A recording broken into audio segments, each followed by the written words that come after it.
So guys अब आप 11 से 12th में जा चुके हो और मुझे एक कमेंट करके जरूर बताओ यार कितने लोगों ने पढ़ना स्टार्ट कर दिया है।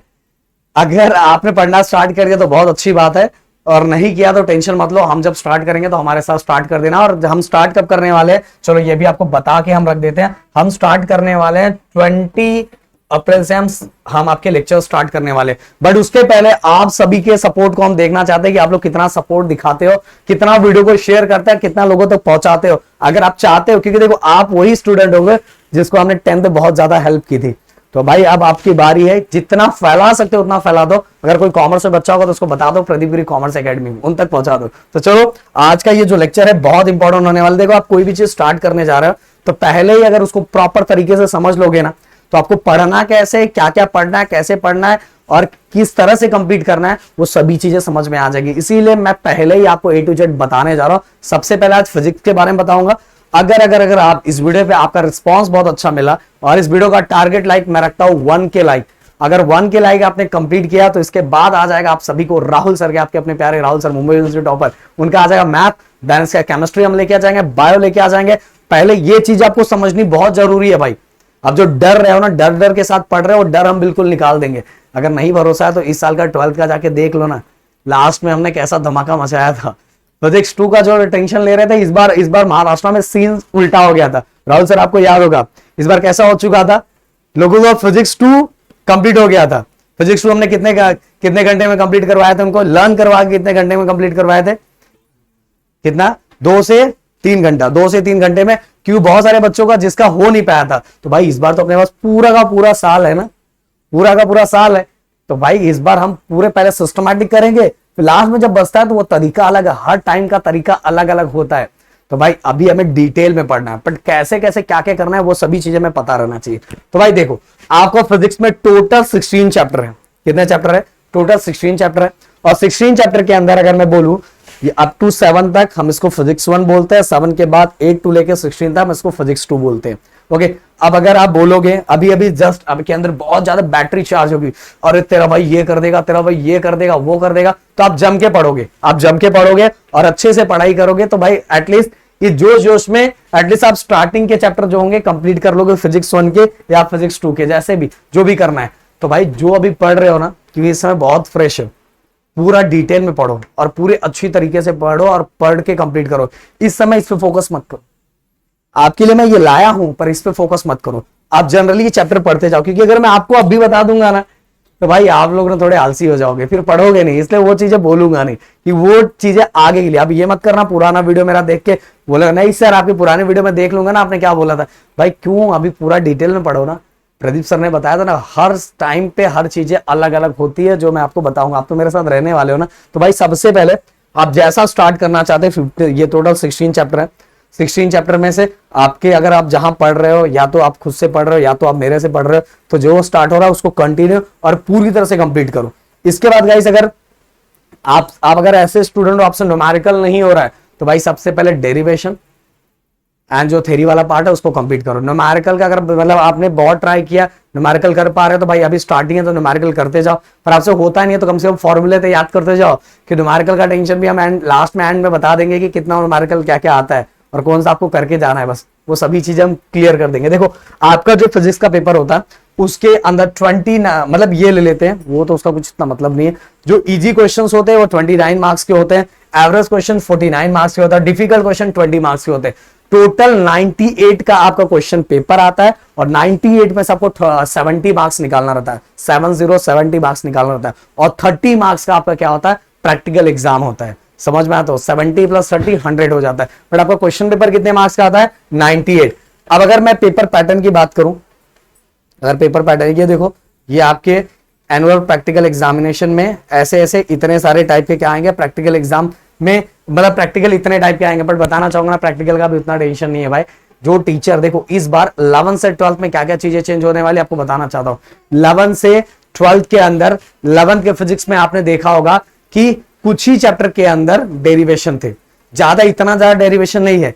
बट अब जब 12th में आओगा तो डेरिवेशन डेरिवेशन डेरिवेशन डेरिवेशन, ये हर एक डेरिवेशन के अंदर 2 डेरिवेशन है। तो बच्चे उसको लेके टेंशन लेते हैं। सही बताओ ना यार, डेरिवेशन में अगर आप थोड़ा मेहनत करना पड़ेगा आपको मार्क्स पूरा मिलता है, अगर आपने अच्छे से लिख दिया।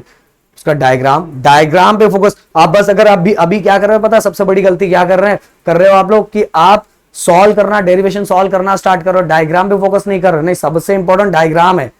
अगर आप डायग्राम करते करते चले गए तो भी आपको लास्ट में पास करवा दूंगा, बड़े यार अभी नहीं, ये बात नहीं बोलूंगा, नहीं तो फिर आप यही करते रह जाओगे।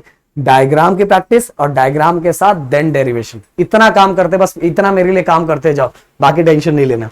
तो भाई ये आपके प्रैक्टिकल के टॉपिक्स दिए हुए हैं, जिसका वैसे तो टीचर जो देती है वही है, और बाकी मैंने बोला है कि टीचर के साथ रिलेशन अच्छा बना के रखो, क्योंकि इंटरनल में बहुत फायदा होता है। आप बोलोगे सर अपना तो पंगा पहले से ही है, अरे कोई टेंशन नहीं, मार्क्स अच्छा निकालो सब ठीक हो जाता है, बट इतना भी ज्यादा पंगा वंगा मत करके रखो, समझ में आया? क्योंकि टीचर वो लास्ट में बहुत हेल्प करती है बच्चों का, तो इसीलिए इस बार करता धरता टीचर है, समझ में आ रहा ना मेरी बात? अब अगर मैं बोलूं कि पेपर पैटर्न की बात करूं, देखो कांस्टेंट अपने को जो नंबर रहता है फिजिकल कांस्टेंट वो आता है। अगर मैं बात करूं, देखो ये लेते हैं,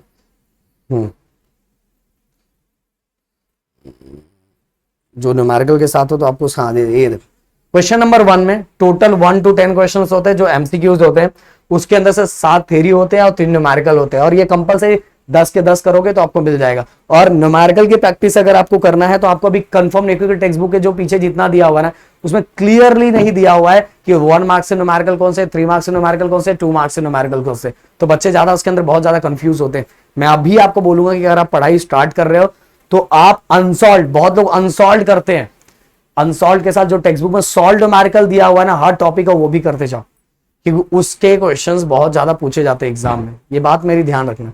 तो टोटल एमसीक्यू 10 एमसीक्यूज आएगा, अरे 10 एमसीक्यूज आएगा, उसमें से 3 न्यूमेरिकल टाइप होगा तो 7 थ्योरी टाइप होगा। क्वेश्चन नंबर 2 में अगर मैं बात करूं तो वेरी शॉर्ट आंसर आता है, जिसके अंदर से टोटल 8 आता है, उसमें से 6 थ्योरी होता है और 2 न्यूमेरिकल होता है, और यहाँ कंपलसरी सब करोगे तो ही आपको मार्क्स मिलेंगे, और सभी 1-1 मार्क्स के होते हैं। सेक्शन अगर मैं बी की बात करूं तो क्वेश्चन नंबर 3 से लेकर क्वेश्चन नंबर 14 तक होता है, जिसके अंदर 7 थ्योरी होता है और 5 न्यूमेरिकल्स होते हैं, समझ में आ? तो टोटल मिला के, और इसके अंदर अपने को कोई भी 8 क्वेश्चन करना रहता है, 12 में से 8 क्वेश्चन करना रहता है। तो यहाँ बस आपको न्यूमेरिकल करना तो एक ही अटेम्प्ट, ये सब भी नहीं बताता हूँ कि अरे बताऊंगा तो आप ज्यादा फोकस नहीं करोगे न्यूमेरिकल ये सब पे, ज्यादा बस यही बताता हूँ। सेक्शन बी में टोटल 12 क्वेश्चन होते हैं, उसमें से 8 करना रहता है। सेक्शन सी में अगर मैं बात करूं तो 12 क्वेश्चन होते हैं, उसमें से 8 क्वेश्चन करना रहता है। सेक्शन डी के अंदर, सेक्शन डी इस बार जैसा मैंने बोला था वैसा आया। सेक्शन डी कभी कभी हमें न्यूमेरिकल भी बचा देता पूरी तरह से, इस टाइप के ऐसा आता है। मैं आपको लिख के बताऊं, जो हमारा सेक्शन डी है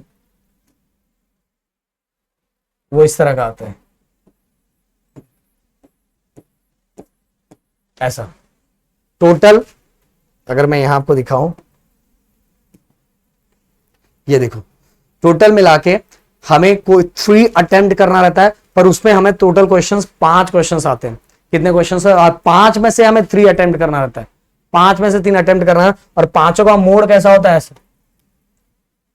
मतलब हर क्वेश्चन 4 मार्क्स का होता है, पर 4 मार्क्स का कैसा होता है? ऐसे ऐसे क्वेश्चन नंबर जो उसमें पहला रहेगा 2-2 मार्क्स में स्प्लिट रहेगा, दूसरा भी 2-2 मार्क्स में स्प्लिट रहेगा, तीसरा भी 2-2 मार्क्स में स्प्लिट रहेगा, चौथा भी 2-2 मार्क्स में स्प्लिट रहेगा, पांचवा भी 2-2 मार्क्स का स्प्लिट रहेगा।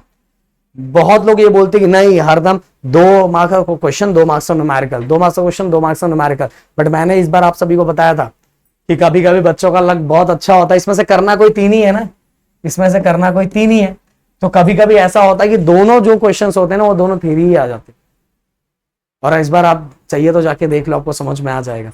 तो कभी कभी ऐसा भी होता है 2 मार्क्स का थ्योरी 2 मार्क्स का न्यूमेरिकल, 2 मार्क्स का थ्योरी 2 मार्क्स का न्यूमेरिकल, बट कभी कभी ये क्वेश्चन चेंज होके दोनों टोटल 4 मार्क्स का डायरेक्ट क्या हो जाता है? थ्योरी हो जाता है, पर उसको भी स्प्लिट किया रहता है, उसको भी स्प्लिट किया रहता है अलग अलग, मतलब 2-2 मार्क्स में स्प्लिट किया रहता है, 2 मार्क्स का ये क्वेश्चन 2 मार्क्स का क्वेश्चन, बट दोनों के दोनों थ्योरी होते हैं। तो इस तरह का हमारा पेपर पैटर्न होता है, और इसके अंदर बहुत सारी चीजें मुझे बतानी है, बट मैं अभी बताने से इसलिए रुक रहा हूं कि भाई आपका स्टार्टिंग है तो आप बहुत सारी चीजें पढ़ोगे ना, और मैं चाहता हूं अभी पूरा पढ़ो, अभी पूरी तैयारी करो, क्योंकि अगर मैं अभी बहुत सारी चीजें बता दूंगा तो आप आलसी हो जाओगे, है ना आपके सर? आपको बहुत सारी चीजें, देखो हमने इतने सालों में 18 सालों में बहुत सारी चीजें एनालाइज की है कि किस टाइम किस चीज की जरूरत है, बच्चों को वो चीजें बतानी चाहिए, और बच्चे जम के पढ़ाई करना चाहिए। देखो अगर आपको अच्छा स्कोर करना है तो अभी पूरा कॉन्सेप्ट, पूरी चीजें जितना मेहनत कर सकते हो उतना मेहनत करो, और ये जो 2 महीना है आप लोगों के लिए, हो सकता है आपके कॉलेज में छुट्टी ना हो तो आपको मई का ही 1 महीना मिले, बट ऐसा कंसीडर करके चलो कि देखो स्कूलों में टीचर अभी आ रही है तो उनको भी रिजल्ट 11th का बनाना है ना, तो भी आ रही है तो कितना पढ़ाई हो रहा है आप सभी को पता ही है।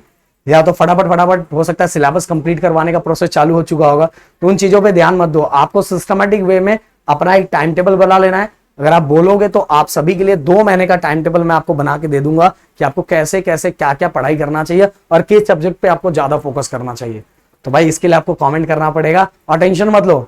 मैंने बोला ना, इस वीडियो को जितना शेयर कर सकते हो लोगों तक शेयर करो। मुझे अगर रिस्पॉन्स दिखा तो इसके बाद आप सभी के पास आ जाएगा केमिस्ट्री, देन आ जाएगा हमारा बायो। ऐसे एक एक सब्जेक्ट करके मैं लेके आ जाऊंगा जिसमें थोड़ी चीजें मैं आपको बताऊंगा। और अभी कोई ये देख के मत पढ़ो ऑप्शन विदाउट ऑप्शन, ये कुछ नहीं। अभी जितना पढ़ सकते हो, जो चैप्टर पढ़ सकते हो पढ़ना स्टार्ट करो। Thank you so much guys, मिलते हैं नेक्स्ट वीडियो में। जय हिंद दोस्तों।